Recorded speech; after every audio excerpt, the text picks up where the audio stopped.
আজ আবার হাজির হয়ে গেছে একটা নতুন রেসিপি নিয়ে। আশা করি আপনারা সকলেই ভালো আছেন, আমিও ভালো আছি। আজ আমি করে দেখাবো পুঁটি মাছের টক। পুঁটি মাছের টক করবার জন্য মূল উপকরণ হিসেবে লাগবে পুঁটি মাছ আর তেঁতুল।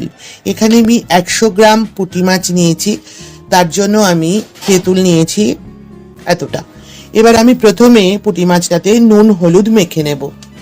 দিয়ে দিচ্ছি আন্দাজ মতন লবণ, দিচ্ছি হাফ চামচ হলুদের গুঁড়ো।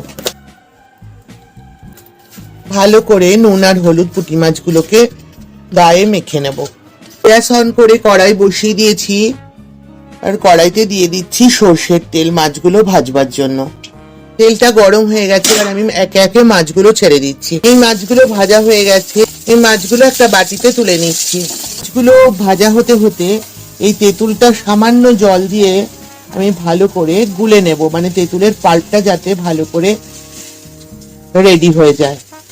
পাল্পটা রেডি হয়ে গেছে, এদিকে মাছ ভাজাগুলো সবগুলো রেডি হয়ে গেছে। ওই কড়াইতেই সামান্য তেল দিয়ে আর একটু একটা শুকনো লঙ্কা দুভাগ করে চিড়ে, আর দিয়ে দেব হাফ চামচ 5 ফোড়ন।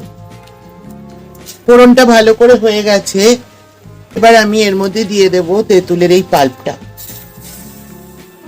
বাটিটা ধুয়ে একটু জল দিয়ে দিচ্ছি। এবার আমি এর মধ্যে দিয়ে দেব আন্দাজ মতন লবণ, 1 চামচের 4 ভাগের 1 ভাগ হলুদের গুঁড়ো, হাফ চামচ কাশ্মীরি লঙ্কার গুঁড়ো, আর 1 চামচ চিনি। আর একটা খুন্তির সাহায্যে ভালো করে এটাকে একটু নাড়িয়ে দেব।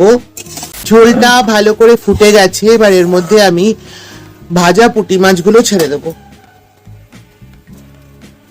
এটা 2 মিনিট হোক, 2 মিনিট পরে আমি ফিরে আসছি। বন্ধুরা, ফিরে এলাম। আমার পুঁটি মাছের টক একদমই রেডি হয়ে গেছে।